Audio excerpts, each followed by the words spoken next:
ठेलना एक ऐसी क्रिया है जिसमें वस्तु आगे होती है और ठेलने वाला यानी धक्का लगाने वाला पीछे होता है। जिस वाहन को धक्का देकर आगे बढ़ाया जाता है उसे ठेला कहा जाता है। ठेला के कई रूप हैं। किसी ठेले में पहिए सिर्फ 2 ही होते हैं और वह भी बहुत छोटे छोटे, लेकिन उसकी काठ की बॉडी बड़ी होती है जिस पर ढेर सारा सामान लाद कर इसे कई आदमी मिलकर एक जगह से दूसरी जगह ले जाते हैं। इस ठेले को गति देने वाले लोग 3, 4, 5 की संख्या में भी हो सकते हैं या इससे कम या बेसी भी। इसे ठेलने वाले और खींचने वाले दोनों ही पैदल चलते हैं। यह ठेला शरीर की ताकत से ही गतिमान होता है, अन्य किसी प्रकार की ऊर्जा से नहीं। इस तरह के ठेले दिल्ली के विभिन्न रेलवे स्टेशनों और बाजारों में बहुत सारे दिख जाते हैं। घनी आबादी और व्यावसायिक गतिविधि के लिए मशहूर पुरानी दिल्ली के इलाके में भी ऐसे ठेलों की भरमार है। ठेले की एक दूसरी श्रेणी है जिसे रेल की पटरियों पर चलाया जाता है। इसे ट्रॉली भी कहते हैं। इसमें 4 पहिए होते हैं लोहे के। इस ठेले पर रेलवे के अधिकारी बैठकर पटरियों का निरीक्षण करते हैं और रेलवे कर्मचारी इसे पीछे से धक्का दे देकर आगे बढ़ाते हैं और बीच बीच में ठेले पर सवार भी हो जाते हैं। ठेले को धक्का देने वाले ऐसे कर्मचारी रेलवे के मासिक वेतनभोगी हो सकते हैं या दैनिक मजदूर।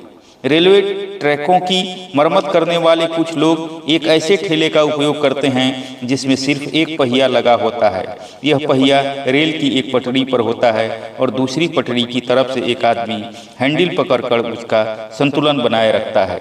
दूसरा आदमी इस ठेले को धक्का देकर आगे बढ़ाता है।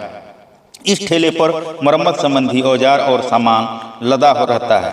तीसरे प्रकार का ठेला व्यावसायिक गतिविधि के लिए इस्तेमाल होता है जिसमें 4 पहिए लगे होते हैं। ये चारों पहिए साइकिली पहिए होते हैं। इस तरह के पहिए वाले ठेले बाजारों और गलियों में खूब दिखते हैं। इन पर सब्जी से लेकर फल इत्यादि तक खूब बिकते हैं।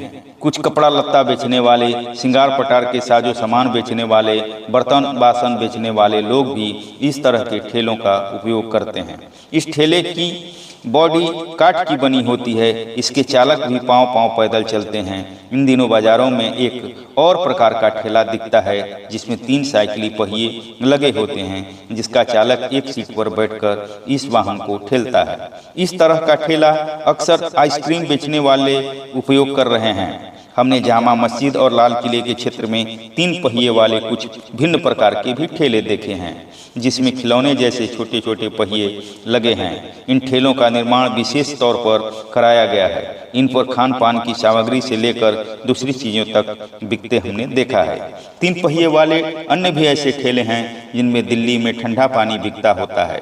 इस तरह दिल्ली क्षेत्र में 1, 2, 3 और 4 पहिए वाले ठेले मौजूद हैं जिनकी उपयोगिता अलग अलग है। आइसक्रीम विक्रेताओं को छोड़कर बाकी ठेलों के चालक पैदल ही चलकर इन ठेलों को उनके गंतव्य तक पहुंचाते हैं। किसी ठेले को एक आदमी गति प्रदान करता है तो किसी को 2 आदमी, किसी को 2 से अधिक आदमी भी। ठेला चलाने वाले को अपनी शारीरिक शक्ति का इस्तेमाल करना पड़ता है। इस वाहन को किसी अन्य ईंधन के जरिए दिल्ली में चलाने की अब तक किसी ने कोशिश नहीं की है। पूर्वी एशिया के कुछ देशों में ऐसे साइकिल रिक्शे चलते हैं जिन्हें उसका चालक ठेलकर आगे बढ़ाता है, यानी सवारी आगे की सीट पर बैठती है और उसका चालक पीछे की सीट पर बैठकर उसे गतिशील बनाता है, जैसा कि इन दिनों आइसक्रीम बेचने वाला ठेला चालक करते हैं। ठेला चालक मजदूर हो या व्यवसायी, वह गरीब समाज का हिस्सा है। ठीक वैसा ही जैसा कि दिल्ली के भारवाहक कुली। स्टेशनों पर कुली सिर पर बोझा उठाते हैं और सामान ज़्यादा होने पर ठेले का भी उपयोग करते हैं। ये कुली कभी अकेले तो कभी 2-4 मिलकर ठेला चलाते हैं। एक आदमी द्वारा चलाए जाने वाला एक अन्य प्रकार का ठेला न केवल बाजार और स्टेशन पर दिखता है बल्कि मॉल में भी दिखता है। हवाई अड्डों पर भी ऐसे ठेले दिखते हैं। इस प्रकार के ठेलों को यात्री और खरीदार स्वयं भी चलाते हैं, एक तरह से ट्रॉली बैग की तरह, आगे से या पीछे से। कहते हैं कि आवश्यकता आविष्कार की जननी है।